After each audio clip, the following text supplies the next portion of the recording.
if you're going to be Jerry Jones, to sit and watch for the last 2 years where time management ends your season in one playoff game. Then the next year, you decide Zeke Elliott should play center all by himself. Don't know what the hell you were thinking. One of the worst play calls in NFL history. And then in this year, I know the score may not reflect it. You get your ass beat at home where you were unbeaten during the regular season by the Green Bay Packers. Yet you, as Jerry Jones, sit there and say, oh, I think Mike McCarthy is the guy that should stick around and lead our team to the future, and we're going to win a Super Bowl.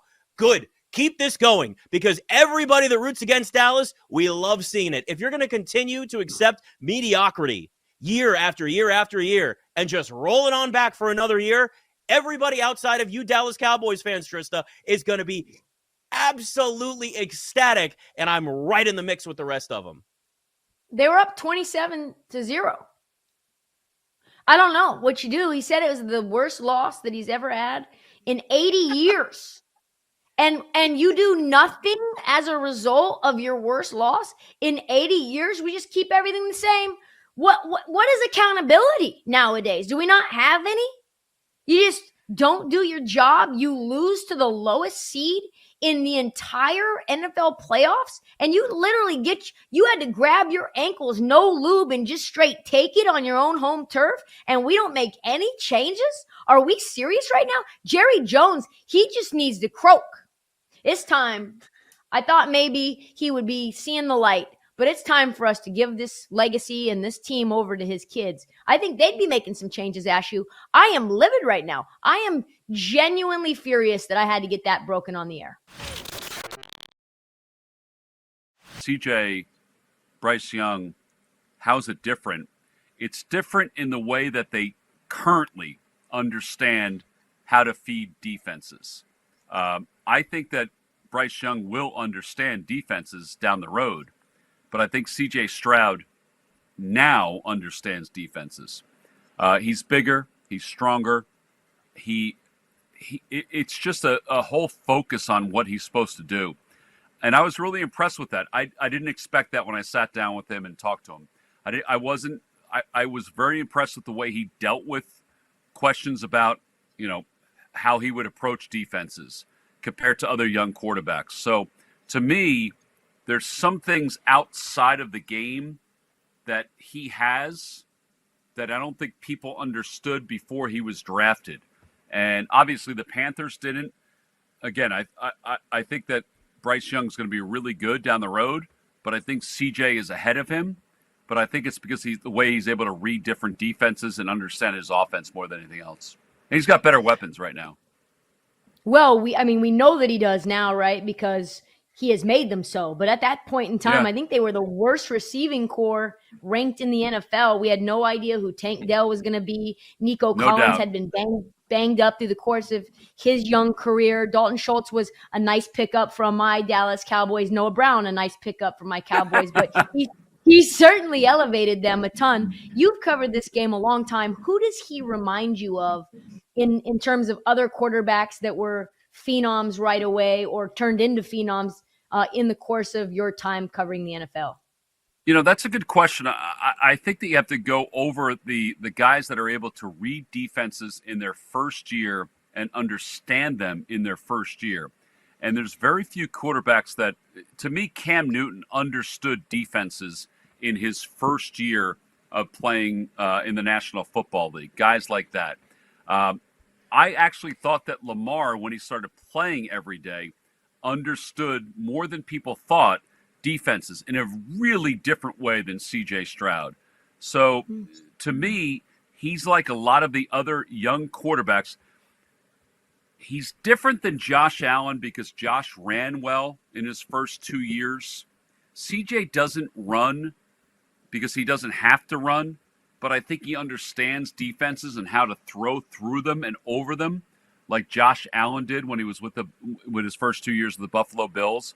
Like, to me, he's probably 4 years down the road where many young quarterbacks are, 1 or 2, they're advanced.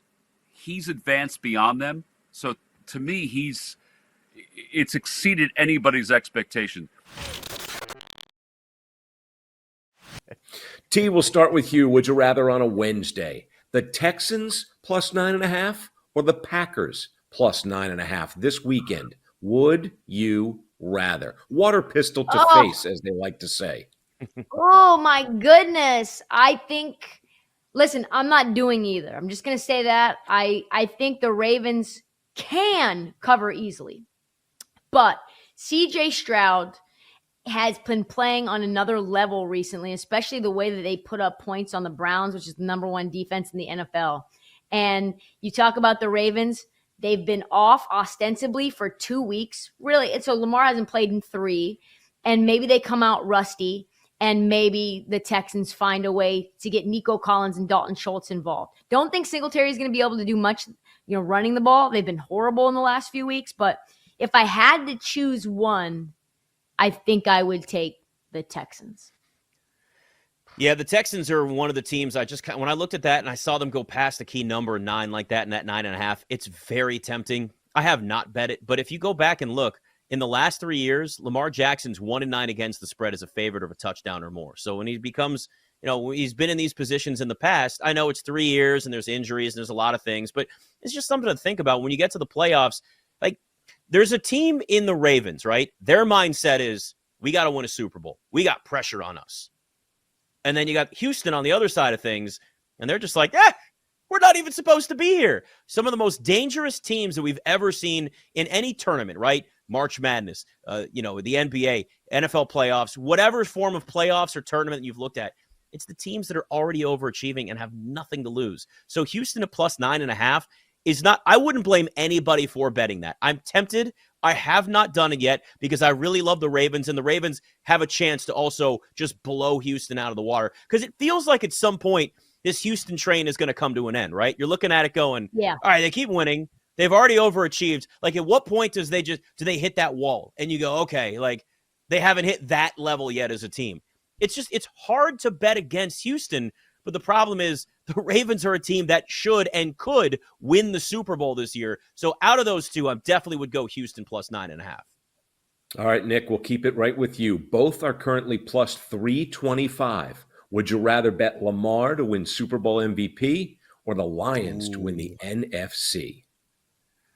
I'm going to go Lamar MVP, only because I have more confidence in the Ravens getting to the Super Bowl and winning it than I do the Lions getting past the 49ers. Now, 49ers, I'm a little concerned with the way the regular season ended against the Ravens. Week 18 doesn't matter to me, but we also saw post bye week where they were an absolutely dominant team. I just think it's going to be too hard, especially defensively, for the Lions to be able to stop that massively potent offense that the 49ers bring to the table. Now, I get it. The Lions can keep pace. They got just as many weapons, really, offensively, as the 49ers do. But in the end, defensively, you got a lot of guys that can rush the passer. San Francisco side of things, Aiden Hutchinson's been playing out of his mind. But I can't have the Lions past the 49ers versus the Ravens winning the Super Bowl. So give me Lamar as a Super Bowl MVP. Yeah, I think that's a good bet. I actually like that bet regardless of the would you rather, truthfully. I think the Ravens are going to win the Super Bowl. I could very easily see a rematch between the Niners and the Ravens, and I don't see how it's going to be much different, even if the Niners have time to prepare. This Ravens team is just very good offensively, defensively, and the matchups do not favor San Francisco. So give me Lamar plus 325 for MVP. We know that if you're the Warriors right now, and you're the Warriors front office, you're looking around going, this isn't working. It's gotten past the point now where the Warriors listen, all dynasties come to an end, right? They have been one of the most fun teams to watch in the history of the NBA.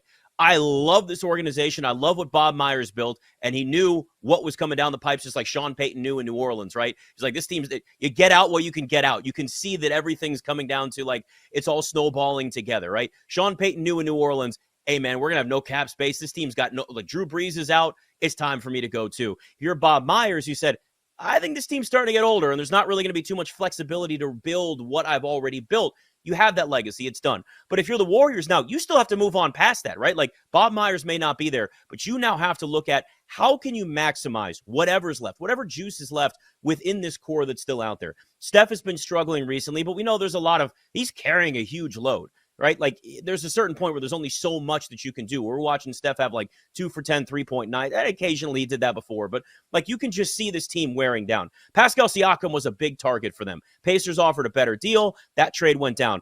At this point, I don't like the Warriors have basically said that everybody's available but Steph Curry.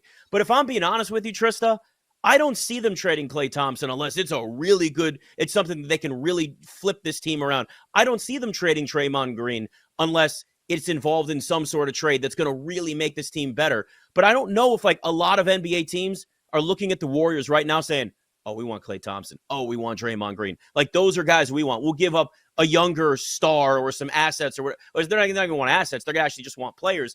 I just don't know how much the Warriors can do to actually make this team anything more than what it is, besides maybe some minor deals. Let's look at the Warriors first. Is there anything that the Golden State Warriors can realistically do, not like a Twitter trade, but, a real obvious move that they could make that could elevate them into anything more than just a fringe play-in team right now?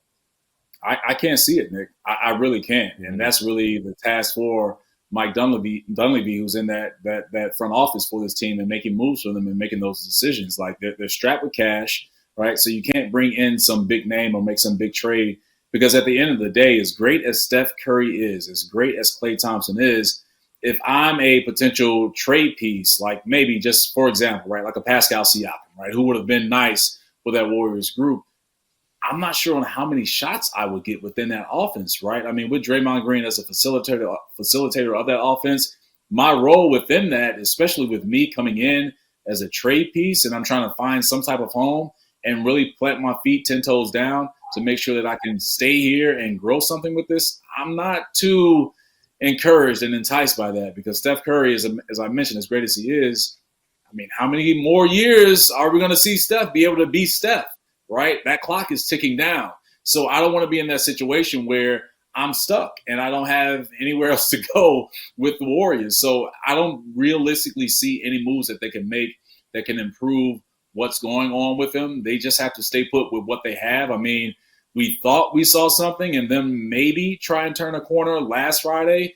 And I saw that first-handed against the Chicago Bulls when they beat the Bulls, right? Jonathan Kuminga had one of his best games of the season, then turned around the next night and had 28 points, I believe, against the Milwaukee Bucks, in total 52 points after those two games on the back-to-back. And you would have thought, even though they lost to the Bucks, that they played them tough and took them into the fourth quarter, that maybe Golden State is starting to show that fight. Maybe they're starting to show that defensive communication, or show more communication than the lack of that Steve Kerr addressed that we heard last week. But then Martin Luther King Jr. Day happened on Monday, and they got smacked in front of a national audience against the Memphis Grizzlies team that only had Jaren Jackson Jr., that I'm sure if people had a contest of, hey, name this player on the Memphis Grizzlies, and you gave them $1 billion or let them try and guess it for $1 billion, they would not get it right. So you can't lose to those teams and embarrass yourself. So it's a Warriors group that has to lean on what their experience is, and that's championship experience, to try and get themselves out of it. And I know Draymond Green has missed 16 total games from this group, but I just don't see this team really getting themselves into a position where they even make the play-in. And I'm going that far. I don't think Golden State makes the play-in, that is that dire of a situation for them, but they can't find an avenue of success or just a breath of fresh air to get themselves out of that rut. So I can't see it happening for Golden State, Nick.